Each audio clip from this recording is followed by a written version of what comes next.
Timber saw. Chops through the forest to face his foes. Rizrak could still hear the screams in his mind. He worked, frantically turning wrenches, twisting screws, building and carving and forging. Sleep eluded him, he only built. Months had passed since he had shut himself in his uncle's workshop, and his deliverance was nearly complete. He rubbed his back as his eyes drifted shut, and saw a blanket of flowers floating on the placid waves of Augury Bay before exploding into a cloud of pollen that silenced lives as it seized the lungs. He woke with a choking start. For hours the rhythmic sound of a whetstone filled the shop as he sharpened a set of massive blades, his mind filled with images of strangling vines corroding neighbors, enwrapping homes. The flooding of Augury Bay had been nothing compared to the violent horrors the waters left to take root beyond the city walls. But the sawsuit would make him strong and safe, he thought, allowing himself this sliver of hope before the full might of his fear crashed into his fading mind. Branches and bark and blood. When the city fell, Rizrak fled trees that walked and fought and killed. Trees had shattered the gates and swarmed into the city. Trees had crushed and thrashed and stomped the last that Augury Bay could muster in defense, and stalked the few fleeing refugees. In addled silence Rizrak unspooled the thick chain from the suit's arm, his hands quaking as he inspected each link and ran a trembling finger along the claw attached at its end. The sawsuit was ready. With his hand trembling he sparked the bladed machine to life. Terror drove him. Terror of what awaited him and of what he would have to face to have any hope of calming his mind. As the sawsuit shuddered to life he knew he must face this fear, and he knew he wouldn't like it one bit. Dawnbreaker. Leaps to aid her allies, wherever they are on the map. In the eons after the Keeper's exodus birthed the Age of Light, some amongst the first son's lineage began to align against the chaos their ancestors' maker left chasing in his wake. Calling themselves the Children of Light, they saw no one else as worthy of taking up the Keeper's abandoned mantle, and they yearned to beat back the onslaught of darkness, creating glorious armies built to purge the cosmos of all creatures of primordial night. Valora, the Dawnbreaker, most prized warrior amongst the children's ancient creations, is the shining herald of the majesty of order and light.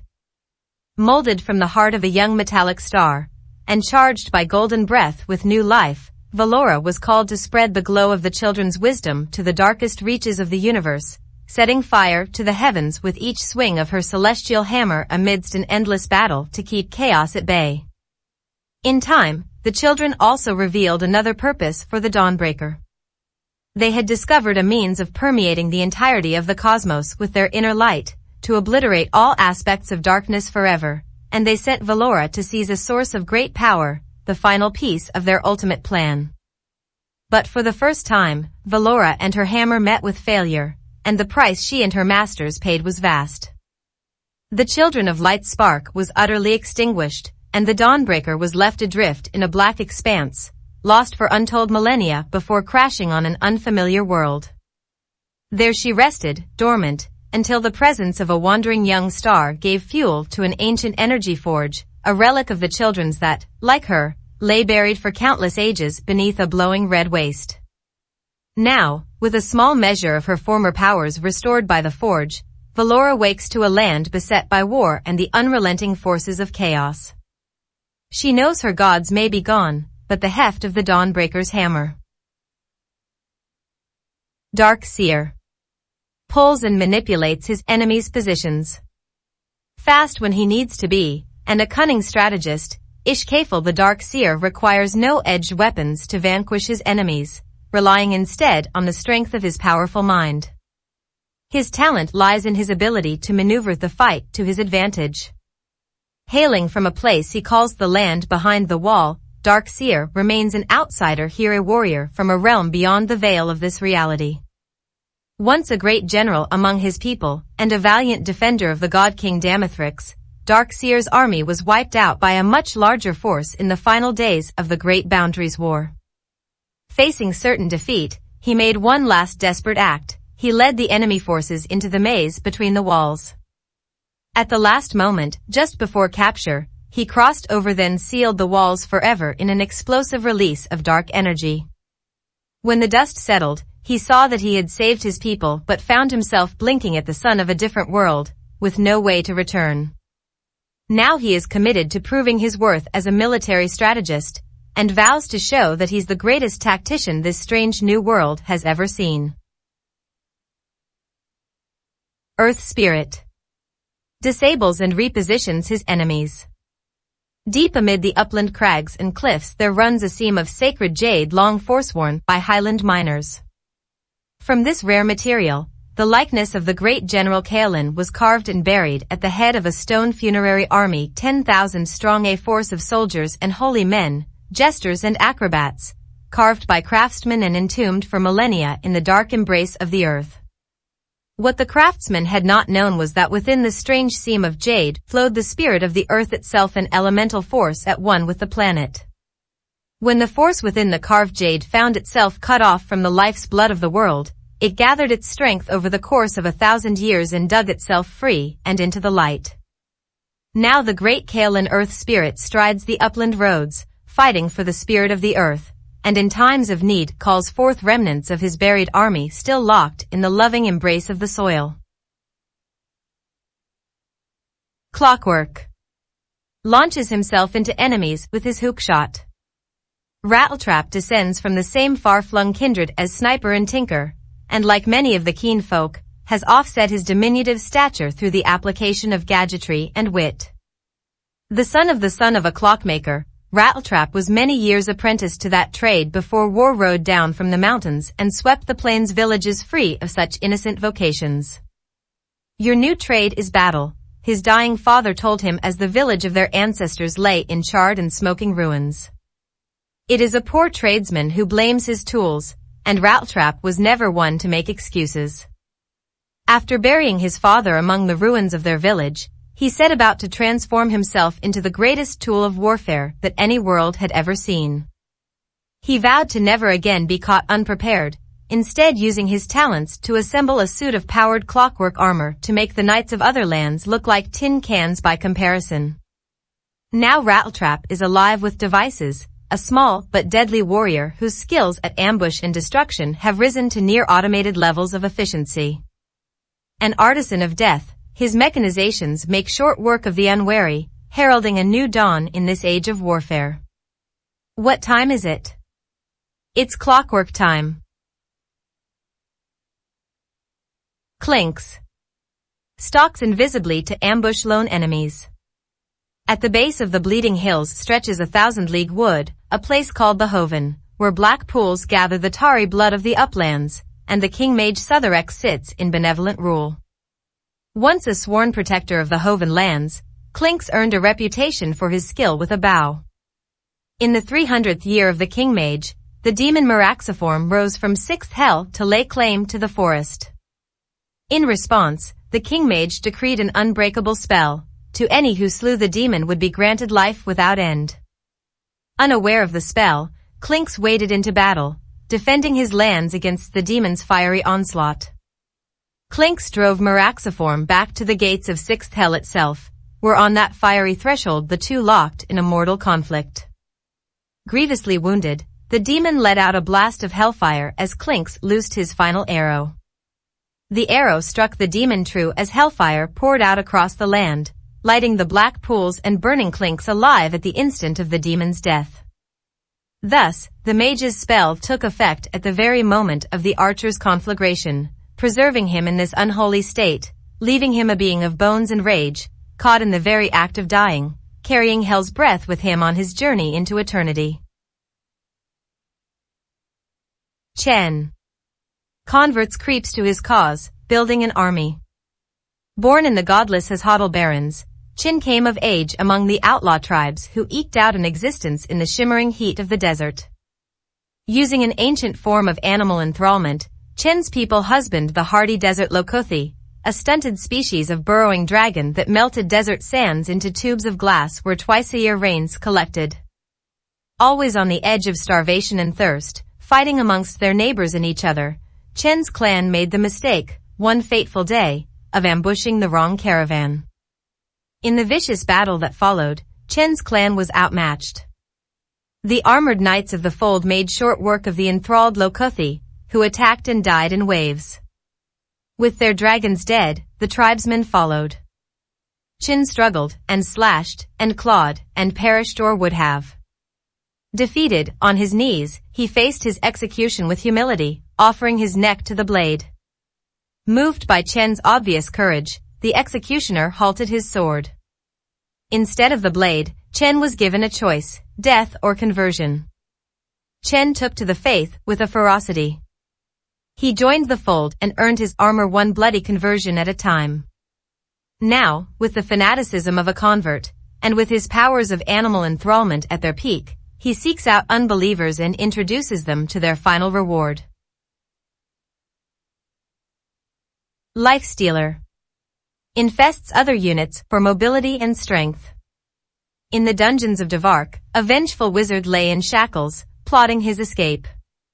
He shared his cell with a gibbering creature known as Naix, a thief cursed by the vile council with longevity, so that its life sentence for theft and cousining might be as punishing as possible. Over the years, its chains had corroded, along with its sanity. Naix retained no memory of its former life and no longer dreamt of escape. Seeing a perfect vessel for his plans, the wizard wove a spell of infestation and cast his life force into Naix's body, intending to compel Naix to sacrifice itself in a frenzy of violence while the mage returned to his body and crept away unnoticed. Instead, the wizard found his mind caught in a vortex of madness so powerful that it swept away his plans and shattered his will. Jarred to consciousness by the sudden infusion of fresh life, Naix woke from its nightmare of madness and obeyed the disembodied voice that filled its skull, which had only the one thought, to escape. In that moment Lifestealer was born. The creature cast its mind into dungeon guards and soldiers, compelling them to open locks and cut down their companions, opening an unobstructed path to freedom while feeding on their lives. Lifestealer still wears the broken shackles as a warning that none may hold him, but on the inside remains a prisoner. Two minds inhabit the single form, a nameless creature of malevolent cunning, and the master whose voice he pretends to obey. Drow Ranger. Slows with her frost-tipped arrows. Drow Ranger's given name is Traxx, a name well suited to the short, trollish, rather repulsive drow people. But Traxx herself is not a drow. Her parents were travelers in a caravan set upon by bandits, whose noisy slaughter of innocents roused the ire of the quiet drow people. After the battle settled, the drow discovered a small girl child hiding in the ruined wagons, and agreed she could not be abandoned. Even as child, Traxx showed herself naturally adept at the arts they prized, stealth, silence, subtlety. In spirit, if not in physique, she might have been a drow changeling, returned to her proper home. But as she grew, she towered above her family and came to think of herself as ugly. After all, her features were smooth and symmetrical, entirely devoid of warts and coarse whiskers. Estranged from her adopted tribe, she withdrew to live alone in the woods. Lost travelers who find their way from the forest sometimes speak of an impossibly beautiful ranger who peered at them from deep among the trees, then vanished like a dream before they could approach. Then stealthy, icy hot, she moves like mist in silence. That whispering you hear is her frozen arrows finding an enemy's heart. Dragon Knight. Transforms into a formidable ranged dragon. After years on the trail of a legendary eldworm, the knight Davion found himself facing a disappointing foe. The dreaded Slyrak had grown ancient and frail, its wings tattered, its few remaining scales stricken with scale rot, its fangs ground to nubs, and its fire gouts no more threatening than a pack of wet matchsticks. Seeing no honor to be gained in dragon murder, Knight Davion prepared to turn away and leave his old foe to die in peace. But a voice crept into his thoughts, and Slyrak gave a whispered plea that Davion might honor him with death in combat. Davion agreed, and found himself rewarded beyond expectation for his act of mercy. As he sank his blade in Slyrak's breast, the dragon pierced Davion's throat with a talon. As their blood mingled, Slyrak sent his power out along the blood route, sending all its strength and centuries of wisdom to the knight.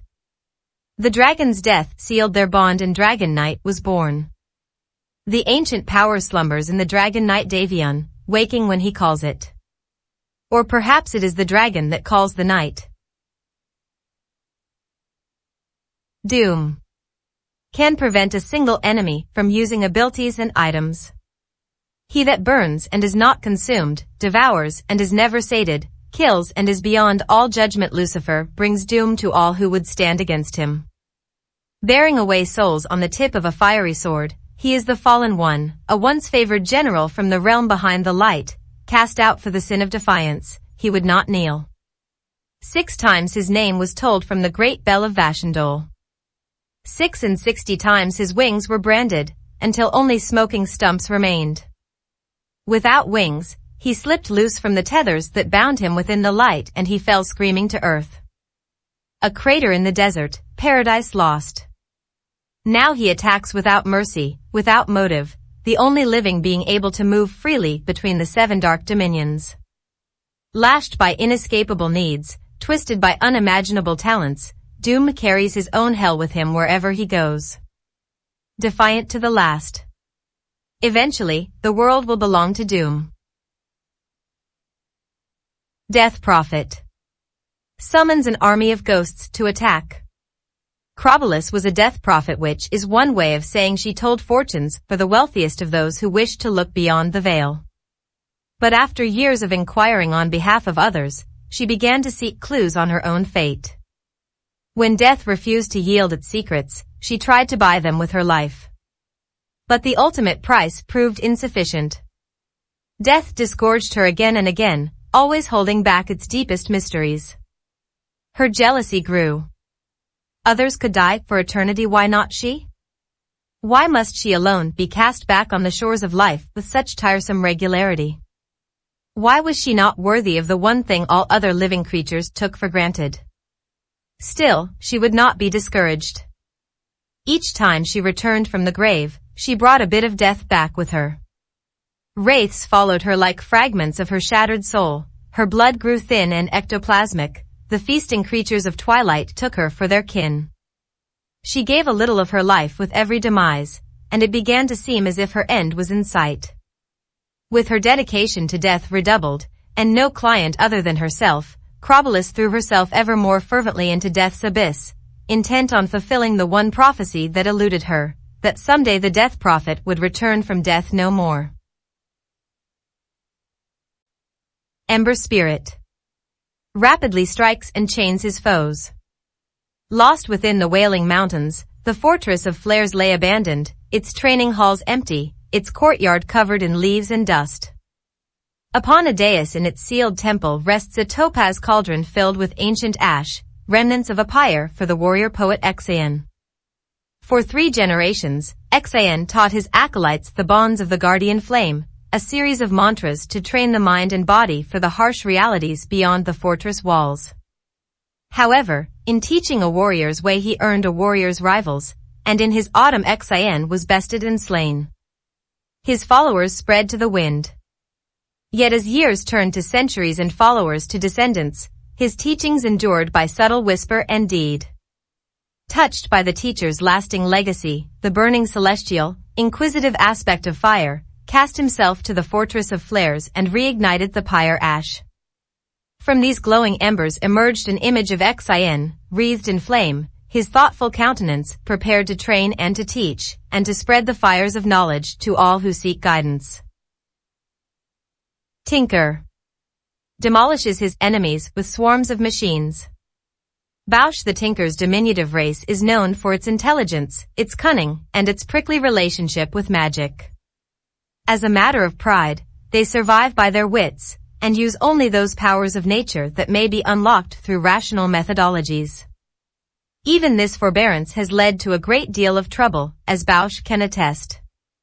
Once a key investigator of natural law, Bausch the Tinker led a vast intellectual investigation into the workings of nature, founding a subterranean laboratory in the rumored, mist-wreathed wastes of the Violet Plateau.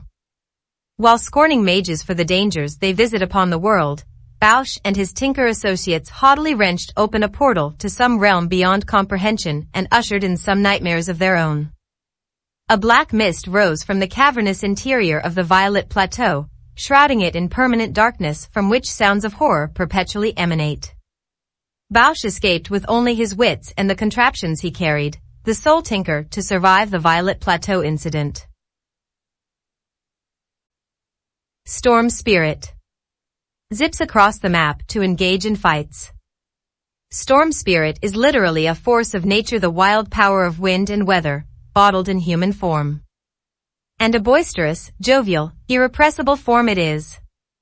As jolly as a favorite uncle, he injects every scene with crackling energy.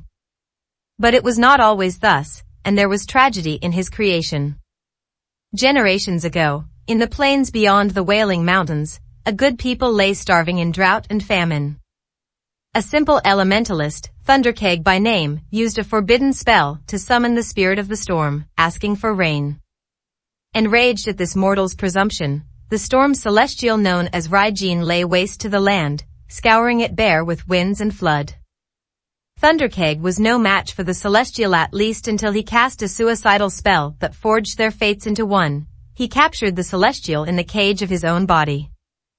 Trapped together, Thunderkeg's boundless good humor fused with Raijin's crazed energy, creating the jovial Raijin Thunderkeg, a celestial who walks the world in physical form. Slark slips in and out of skirmishes. Little known to the inhabitants of the dry world, Dark Reef is a sunken prison where the worst of the seabread are sent for crimes against their fellows. It is a razor-barbed warren full of murderous Slytherin, treacherous deep ones, sociopathic Morants. In this dim labyrinth, patrolled by eels and guarded by enormous anemones, only the vicious survive. Pitched into Dark Reef for crimes unknown, Slark spent half a lifetime without kin or kindness, trusting no one, surviving through a combination of stealth and ruthlessness, keeping his thoughts and his plans to himself. When the infamous Dark Reef Dozen plotted their ill-fated breakout, they kept their plans a perfect secret, murdering anyone who could have put the pieces together, but somehow Slark discovered their scheme and made a place for himself in it. 10 of the dozen died in the escape attempt, and 2 were captured, hauled back to Dark Reef, then executed for the entertainment of their fellow inmates. But Slark, the unsung 13th, used the commotion as cover and slipped away, never to be caught. Now a furtive resident of the carnivorous mangrove scrub that grips the southern reach of Shadeshore, Slark remains the only successful escapee from Dark Reef. Terrorblade transforms into a powerful ranged demon. Terrorblade is the demon marauder and outlaw hellion whom even other demons fear. A cosmic iconoclast, he stole from the demon lords, ignored the codified rites that should have bound his behavior, and broke every law of the 7 infernal regions. For his crimes, he was taught this lesson: even hell has a hell. A short, brutal trial ensued, with many dead on all sides, and he was finally incarcerated in Foul Fell, a hidden dimension where demonkind imprison their own. But Foul Fell is no normal prison. In this dark mirror of reality, demons are sentenced to gaze eternally into the twisted reflection of their own souls. But instead of suffering, Terrorblade made himself master of his own reflected worst self, a raging, thieving demon of unimaginable power. With his inner beast under sway, he destroyed the fractal prison walls and burst free to turn his terror loose upon all creation. Earthshaker disrupts enemy team with his chain stuns. Like a golem or gargoyle, Earthshaker was one with the earth but now walks freely upon it. Unlike those other entities, he created himself through an act of will, and serves no other master. In restless slumbers, encased in a deep seam of stone, he became aware of the life drifting freely above him. He grew curious. During a season of tremors, the peaks of Nishai shook themselves loose of avalanches, shifting the course of rivers and turning shallow valleys into bottomless chasms. When the land finally ceased quaking, Earthshaker stepped from the settling dust, tossing aside massive boulders as if throwing off a light blanket. He had shaped himself in the image of a mortal beast, and named himself Rhaegar Stonehoof. He bleeds now, and breathes, and therefore he can die. But his spirit is still that of the earth, he carries its power in the magical totem that never leaves him. And on the day he returns to dust, the earth will greet him as a prodigal son. Enigma. Traps and damages enemies in a black hole. Nothing is known of Enigma's background. There are only stories and legends, most of them apocryphal, passed down through the ages. In truth, Enigma is a mystery for whom the only true biography is description. He is a universal force, a consumer of worlds. He is a being of the void, at times corporeal, other times ethereal. A beast between the planes. There are stories that say he was once a great alchemist who tried to unlock the secrets of the universe and was cursed for his arrogance. Other legends tell that he is an ancient being of strange gravity, the abyss personified, a twisted voice from out the original darkness, before the first light in the universe. And there are older legends that say he is the first collapsed star, a black hole grown complicated and sentient, his motivations unknowable, his power inexorable, a force of destruction unleashed upon existence itself. Disruptor. Traps and silences foes in his static storm. High on the wind-ravaged steppes of Druid, a gifted young stormcrafter called Disruptor was the first to unlock the secrets of the summer squalls. Constantly under assault from both seasonal storms and encroachment from civilized kingdoms to the south, the upland Aglodi have for centuries struggled to subsist atop the endless tablelands. They are the fractured remnant of a once great civilization, a fallen tribe, their stormcraft strange and inscrutable, cobbled together from scraps of lost knowledge which even they no longer fully understand. For those on the high plane, weather has become a kind of religion, worshipped as both the giver and taker of life. But the electrical storms that bring life-sustaining rains arrive at a cost, and many are the charred and smoking corpses left in their wake. Although small for his kind, Disruptor is fearless, and driven by an insatiable curiosity. As a youth, while still unblooded and without a strider, he explored the ruins of the ancestral cities, searching through collapsed and long-moldering libraries, rummaging through rusting manufactories. He took what he needed and returned to his tribe. Adapting a coil of ancient design, he harnessed the power of electrical differential and now calls down the thunder whenever he wishes. Part magic, part craftsmanship, his coils hold in their glowing plates the power of life and death, a power wielded with precision against the landed castes to the south, and any interlopers who cross into ancient Aglodi lands. Undying. Summons hordes of zombies to attack his foes. How long has it been since he lost his name? The torn ruin of his mind no longer knows. Dimly he recalls armor and banners and grim-faced kin riding at his side. He remembers a battle, pain and fear as pale hands ripped him from his saddle. He remembers terror as they threw him into the yawning pit of the dead god alongside his brothers, to hear the dirge and be consumed into nothingness. In the darkness below, time left them. Thought left them. Sanity left them. Hunger, however, did not. They turned on each other with split fingernails and shattered teeth. Then it came, distant at first, a fragile note at the edge of perception, joined by another, then another, inescapable and unending. The chorus grew into a living wall of sound, pulsing in his mind until no other thought survived. With the dirge consuming him, he opened his arms to the dead god and welcomed his obliteration. Yet destruction was not what he'd been chosen for. The dead god demanded war. In the belly of the great nothing, he was granted a new purpose, to spread the dirge across the land, to rally the sleepless dead against the living. He was to become the undying, the herald of the dead god, to rise and fall and rise again whenever his body failed him. To trudge on through death unending, that the dirge might never end. Warlock. Summons powerful demons to fight at his side.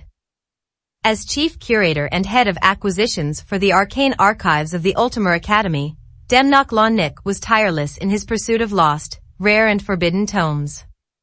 No cursed temple was so foreboding, no cavern path so treacherous, that any concern for his own survival could dissuade him from entering if rumors hinted that some pamphlet of primordial lore might still survive in its depths. However, so often did his investigations trigger the wrath of protector entities, that he finally found it necessary to master the arts of magic. He bent himself to learning sorcery with the same thorough obsessiveness that marked his quest for incunabula, becoming the most powerful warlock of the academy in less time than most practitioners required to complete a course of undergraduate work. Almost as an afterthought, he carved a staff of dreadwood and summoned into it a captive spirit from the outer hells. And anticipating the day when he will have recovered every last lost spellbook, he has commenced writing his own black grimoire. It will undoubtedly be instructive. Elder Titan damages and disables with his astral spirit. Well, may you ask, how did this world take its form?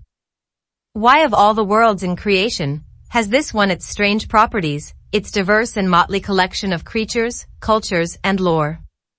The answer, one whispers, lies with the Titans. These original progenitors were there near the beginning, if not actual witnesses to the creation, then born with it still echoing in their ears. Stamped with the earliest energies of the universe, they wished nothing more than to continue as creators themselves. Thus they bent to the task of shaping matter to their will, hammering and heating, bending and blasting. And when matter proved less challenging than they liked, they turned their tools upon themselves, reshaping their minds and reforging their spirits until they had become beings of great endurance. Reality itself became the ultimate object of their smithing. Yet, along the way, they sometimes erred. In cases of great ambition, mistakes are unavoidable. The one we know as the Elder Titan was a great innovator, one who studied at the forge of creation. In honing his skills, he shattered something that could never be repaired, only thrown aside. He fell into his own broken world, a shattered soul himself. There he dwelt among the jagged shards and fissured plains, along with other lost fragments that had sifted down through the cracks in the early universe. And this is why the world we know resembles an isle of castaways, survivors of a wreck now long forgotten. Forgotten, that is, by all but the one who blames himself. He spends his time forever seeking a way to accomplish the repairs, that he might rejoin the parts of his broken soul, that we and the world alike might all be mended. This is the one we know as Elder Titan. Dazzle. Powerful healer who can briefly prevent death. Each young acolyte to the Dazun order must complete a series of rites before becoming a shadow priest. The final rite, the Rite of Shades, is a harrowing spiritual journey through the Nothal realm, an unpredictable domain from which not all visitants return. Of those who do, some return mad. Others return with strange aptitudes. But all who go there are changed by their experiences. Driven by the need for enlightenment, Dazzle was the youngest of his tribe ever to request the sacred ritual. At first the order refused him, saying he was too young. But Dazzle was not to be dissuaded. Sensing something special in the headstrong young acolyte, the elders relented. Dazzle drank down the sacred potion and sat by the fire while the rest of his tribe danced through the night. In this ethereal dimension of the Nothal realm, the properties of light and dark are inverted. Thus his brilliant healing light, beautiful to our eye, is actually a sinister kind of evil, and the darkest deeds are done in a dazzling glow. The elder's intuition was prophetic. Dazzle returned to his people as a shadow priest like none seen before, with the power to heal as well as to destroy. Now he uses his gift to cut down his enemies and mend his friends. Dark Willow has an arsenal of disables at her disposal. Children love telling stories about the whimsical adventures of fairies. That's because children don't know that most fairies are spiteful jerks. And in the world of spiteful fairies there are few names spoken of with more contempt than Mireska Sunbreeze. Born to a fey merchant king, Mireska grew up in Revtel, a cutthroat nation where manipulation and murder were the norm. But while she was quite adept at navigating the etiquette, unspoken laws, and social rituals that permeated every element of her life, she found the whole thing rather boring. So, Mireska did what most rebellious children do, burned down her family estate and set off with her pet wisp Jex to live the life of a wandering grifter. Crystal Maiden unleashes a high-damage blizzard upon her foes. Born in a temperate realm, raised with her fiery older sister Lena, Riley the Crystal Maiden soon found that her innate elemental affinity to ice created trouble for all those around her. Wellsprings and mountain rivers froze in moments if she stopped to rest nearby, ripening crops were bitten by frost, and fruiting orchards turned to mazes of ice and came crashing down, spoiled. When their exasperated parents packed Lena off to the equator, Riley found herself banished to the cold northern realm of Icerack, where she was taken in by an ice wizard who had carved himself a hermitage at the crown of the Blue Heart Glacier. After long study, the wizard pronounced her ready for solitary practice and left her to take his place, descending into the glacier to hibernate for 1,000 years. Her mastery of the frozen arts has only deepened since that time, and now her skills are unmatched. Morphling rides the waves to flank enemies. For dark eons the comet circled. Held in thrall to a distant sun, bound by gravity's inexorable pull, the massive ball of ice careened through the blackness between worlds, made strange by its dark journey. On the eve of the ancient War of the Vloy, it punched down through the sky and lit a glowing trail across the night, a sign both armies took for an omen. The frozen ball melted in a flash of boiling heat, as below two forces enjoined in battle across the border of a narrow river. Thus freed from its icy stasis, the Morphling was born into conflict, an elemental power at one with the tides of the ocean, capricious and unconstrained. He entered the fight, instinctively taking the form of the first general who dared set foot across the water, and then struck him dead. As the motley warriors clashed, he shifted from form to form throughout the battle, instantly absorbing the ways of these strange creatures, now a foot soldier, now an archer, now the cavalryman, until, by the time the last soldier fell, Morphling had played every part. The battle's end was his beginning. Juggernaut slices through his enemies with precise strikes. No one has ever seen the face hidden beneath the mask of Urnero the Juggernaut. It is only speculation that he even has one. For defying a corrupt lord, Urnero was exiled from the ancient Isle of Masks, a punishment that saved his life. The isle soon after vanished beneath the waves in a night of vengeful magic. He alone remains to carry on the isle's long Juggernaut tradition, one of ritual and swordplay. The last practitioner of the art, Urnero's confidence and courage are the result of endless practice. His inventive blade work proves that he has never stopped challenging himself. Still, his motives are as unreadable as his expression. For a hero who has lost everything twice over, he fights as if victory is a foregone conclusion. Mars traps his foes in an inescapable arena. Mars, first son of heaven, spent a long existence waging endless war, and saw countless more crusades waged beneath the banner of his old name. Wars of conquest and of vengeance. Just and unjust. Always cruel. So much like his father, Mars indulged his basest impulses with inclinations much more monstrous than those of Zeus, and he inflicted suffering untold. But as the epochs vanished behind him, the selfish ways of his father, the ways of many amongst his godly kin, they who judged I despicable, eventually began to ring hollow. War for its own sake was no longer enough to satisfy his desires. For the first time in his ageless days, the god of war began to question to what ends he swung his glorious spear. As the fates would have it, his solution came easily. He must wage war for a larger purpose, and inspire more than mere savagery and sorrow at the sight of his crest. He must at last lay claim to the mantle of leadership that is his birthright, for the time has come to burn down the pantheon of the old age and build a just new empire atop the ashes of his kin. Only then might he find satisfaction, and make the glory of Mars evident to all. Lion steals enemy mana to fuel his own abilities. Once a grandmaster of the demon witch tradition of sorcery, Lion earned fame among his brethren for fighting on the side of light and righteousness.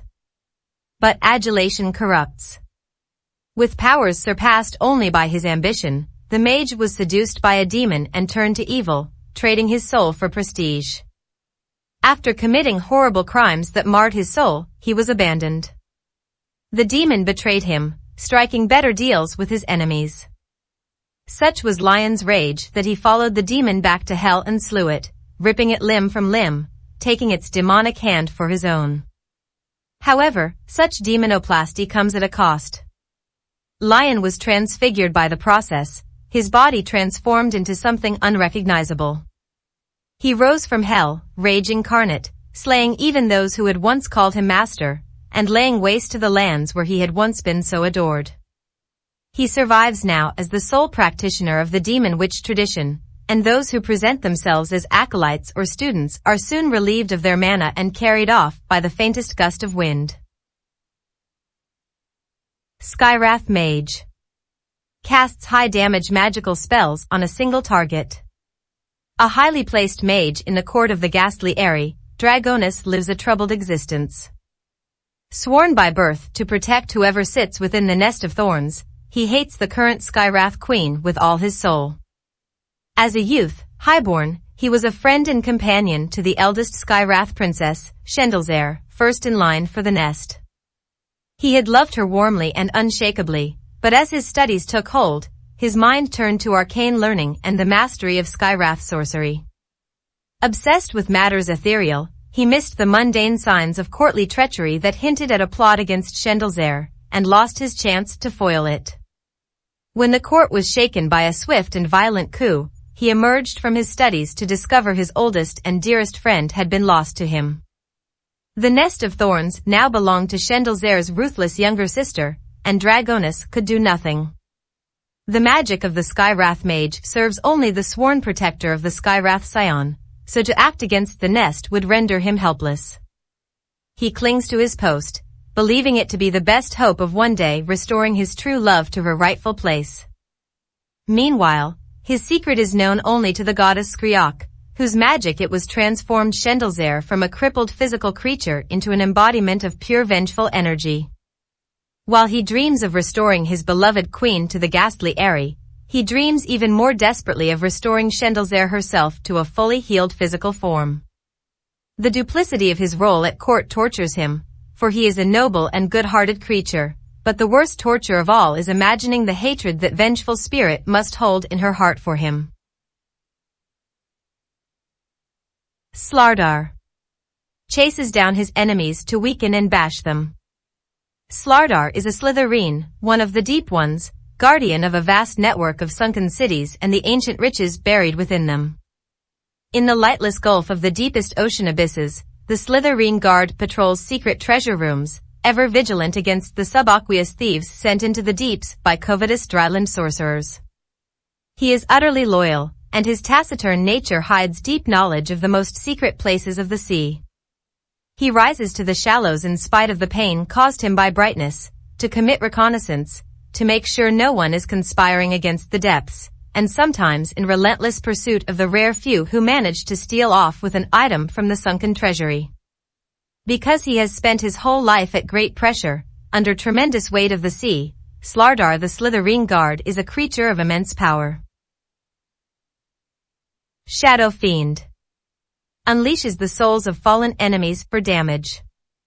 It is said that nevermore the Shadow Fiend has the soul of a poet, and in fact he has thousands of them. Over the ages he has claimed the souls of poets, priests, emperors, beggars, slaves, philosophers, criminals and, naturally, heroes. No sort of soul escapes him. What he does with them is unknown. No one has ever peered into the abysm whence Nevermore reaches out like an eel from among astral rocks. Does he devour them one after another? Does he mount them along the halls of an eldritch temple, or pickle the souls in necromantic brine? Is he merely a puppet, pushed through the dimensional rift by a demonic puppeteer? Such is his evil, so intense his aura of darkness, that no rational mind may penetrate it. Of course, if you really want to know where the stolen souls go, there's one sure way to find out: add your soul to his collection. Or just wait for nevermore. Silencer. Can silence all enemies on the map. Part of the seventh and final generation of a carefully designed pedigree, Nortrum was bred by the ancient order of the Ealdrias to be the greatest magic user the world had ever seen. He was the prophesied one, the culmination of 200 years of careful pairings, a war mage who would bring glory to the order and destruction to their sworn enemies, the Knights of the Fold. Raised with other young mages in a hidden cantonment among the hills of the Hazhodl Barrens, the Order's preceptors waited for Nortrum's abilities to manifest. While the other students honed their talents with fire, or ice, or incantatory spells, Nortrum sat silent and talentless, unable to cast so much as a hex. As the day of final testing approached, he still hadn't found his magic. In disgust, the preceptors berated him, while the children laughed. "You are no mage," the head of the order declared. Still, Nortrum did not slink away. He entered the day of testing and faced down the young mages who had mocked him. And then his preceptors learned a valuable lesson: a lack of magic can be the greatest magic of all. Nortrum silenced the young mages one by one and defeated them in single combat, until he alone stood as champion of the Ealdrias, in fulfillment of the prophecy. Ricky remains permanently invisible until the moment to strike. Ricky was born middle child to the great dynasty of Tallinn. With an older brother groomed for the throne and a younger brother coddled and kept, Ricky, the small middle son, seemed born for the art of invisibility. It was an art he cultivated, and one which ultimately saved his life on the night that his people were betrayed and his family slaughtered. Of all the royal line, he alone escaped, small and agile, unassuming, using smoke as cover. He cut his way out of the royal grounds, using the advantage of surprise, quietly slitting the throats of one enemy warrior after another. Now free of his royal responsibilities, Ricky uses his talents in service to a new trade, stealth assassin. He silences his enemies, sharpening his skills, hoping to one day take revenge on those who killed his family and robbed him of his birthright.